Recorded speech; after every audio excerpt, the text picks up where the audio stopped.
Assalamualaikum, salam sejahtera. Anda sedang menyaksikan perkembangan terkini secara langsung dari Bilik Berita Astro AWANI. Kami membawakan perkembangan terkini ini bagi memberikan berita terbaru daripada Izmir, Turki.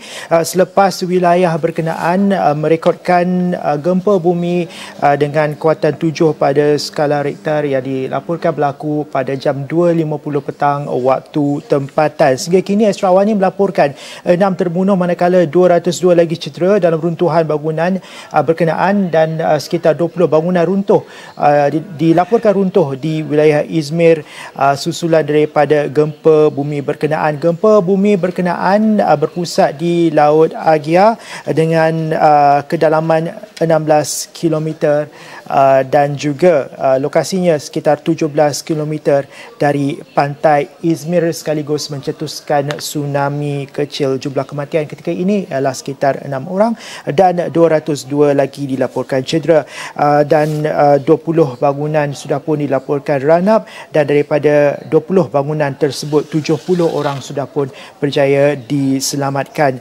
Dan kita ketika ini berada di talian ialah Mohsin Muga, beliau merupakan Ketua Bilik Berita TRT World, iaitu rakan siaran kita, kini berada di talian. Hello Mohsin. Hi. Hello Mohsin, can you hear me? Yes, I can. All right. Now, I would like to ask you about the currently we know 6 fatalities, and with the fatality numbers, the fatality number can it be? Are you expecting it to increase anytime soon? Well, we are hoping that the fatalities, the number of people who've died so far, the number doesn't increase. We know that 6 people have died so far, but I can tell you that the rescue and search operations are underway in full progress, full throttle. More than 70 people have already been rescued. Now, look, this is they're focusing on 20 different buildings. 17 major buildings which were damaged are now the focus of the rescue operations in Izmir. But it's also a precarious situation because aftershocks are still occurring so far. Since the first earthquake was recorded, 97 aftershocks have taken place. 20 of them were over 4 magnitude. But having said that, the rescue work still is going on. 321 people have been injured so far. That's the official number we have from the Turkish Disaster and Emergency Management Presidency, which is the nodal agency that looks at disaster management and emergency operations in the country. So 6 people have died so far, 321 people been injured. This is after the first earthquake and the 97 aftershocks that have occurred so far. Right now, the rescue teams are working on 70 buildings which were damaged, and some of them completely collapsed. So we are waiting and watching as the night passes by how those rescue operations will basically turn in a few hours. Right. Mohsin, the health minister tweeted earlier that 38 ambulances, 2 ambulance helicopters and 35 medical rescue teams were working in the city of Izmir. Now, what will be the challenge? Main challenge is to provide assistance, maybe from other parts of the country, from other parts of Turkey, and provide this assistance and send it over to Izmir. You're right. Look, the first few hours of rescue and search operations are very critical because that's when you have chances of survivors and survivors to be pulled out of any rubble, debris. So that's what the rescue agencies are focusing on. But as you said, there is a strong infrastructure, disaster rescue infrastructure the country has after the first, if you remember, the first earthquake that occurred in the 90s happened. After that, Turkey actually worked really hard to basically build a very strong network of its rescue management, which we see is now very successfully at play in Izmir, which is where you see there are thousands of volunteers, there are hundreds of people that are men and women who work with the AFAD and other rescue and volunteer organizations who are at the scene right now. As you said, there are dozens of ambulances, air ambulances, every single option is now being used and pressed into action. Remember, Turkey has a very strong infrastructure in that sense. It has a very strong support system when it comes to disasters. So that's what we are seeing in action at the moment in Izmir. And do you know how severe is, let's say, because the earthquake is not just affecting Turkey, but it's also affecting the islands of Greece. Now, among the islands affected is the island of Samos in Greece. So, do you know so far how affected is this area? We haven't received any reports of any major damages in Samos. We know that there 2 people have died because of the water level that suddenly rose as a result of the earthquake. But beyond that, we haven't heard of any major damages on the Greek side. But again, we'll have to wait and watch for more information to come in. Right now, it looks like Izmir has borne the brunt of the earthquake mostly, which is where the rescue efforts are now focused at. Mm-hmm. And how severe is the mini tsunami? It isn't. It hasn't really.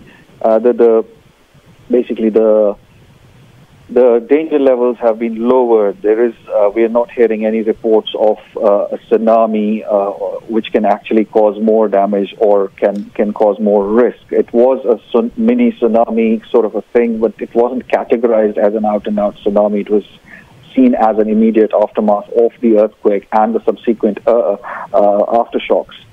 So at the moment, the bigger challenge is to pull out people and those who are still trapped in the debris. I can update you now as I'm speaking to you. I've got a confirmed number that more than 70 people have already been rescued from the sites where the rescue and search operations are on. We also believe that the rescue agencies and operations that are in action and on the ground in Izmir are talking to people. They are trying to ascertain how many people were in the buildings at that time. They are also trying to get in touch with people who lived in those buildings or had relatives to sort of contact trace and find out and ascertain the exact number of the people and trying to reach out to them. I could see pictures live on television wherein a minister was talking to somebody who was trapped in the rubble over a phone. Wow. So all these things are happening as we speak.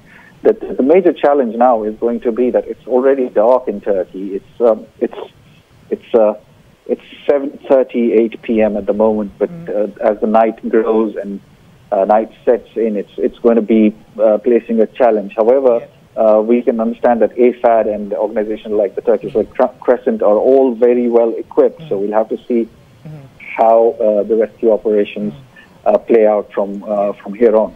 And this is going to be a very long night for the people of Izmir and people of Turkey at large. And the first few hours are the most critical hours. And the challenge is to get all the emergency team. We're talking about the ambulance, we're talking about the medic, we're talking about the SART, search and rescue team, to be in Izmir as soon as possible. Now, do you have an expectation of when can we see the full force of emergency team to be in Izmir? Well, look, this is only a developing situation right now. The immediate first responders are already on the scene, and there are more reinforcements being sent. I can tell you the numbers that I have received just now, and these are credible numbers.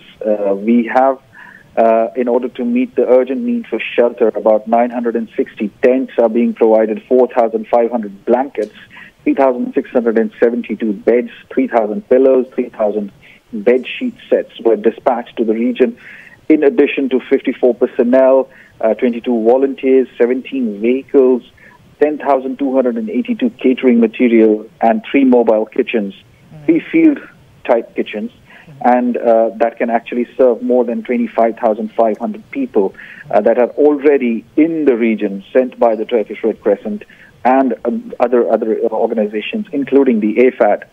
We also know that there are some other voluntary organizations that are working, 53 vehicles from them, 189 personnel from another emergency team that has been assigned to the region. So reinforcements, it doesn't look like there's any shortage of reinforcements being sent out there. The AFAD is the nodal agency. They are overseeing the operations. Looks like they won't leave any stone unturned, and everybody is really working in full gear at the moment at the scene. More and more deployments and reinforcements are being sent. The population of Izmir is about 3 million people, right? And it is the city of Izmir itself is about 3 million, and the province of the province of Izmir, you have about 4.3 million people there.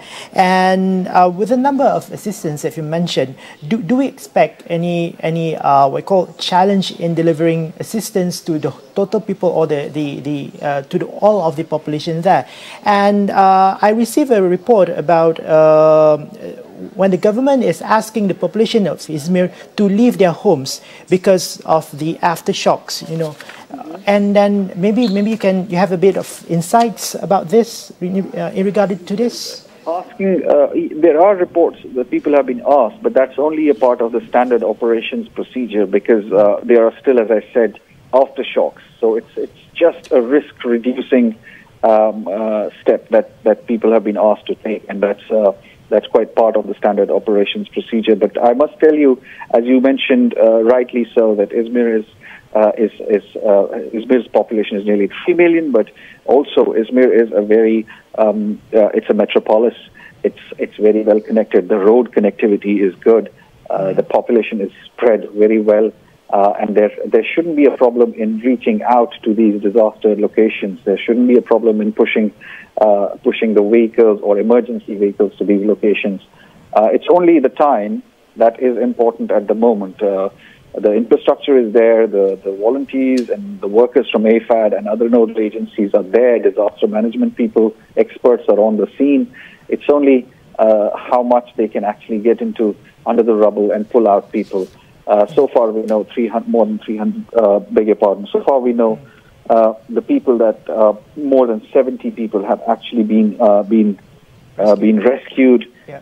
321 people are injured, and obviously their treatment is underway, and that means a network of hospitals in Izmir, which is quite good. Do we have across the country? The medical infrastructure is good, is all in full action at the moment. Yeah. Do we have any estimate number of people who might still trapped in the rubbles?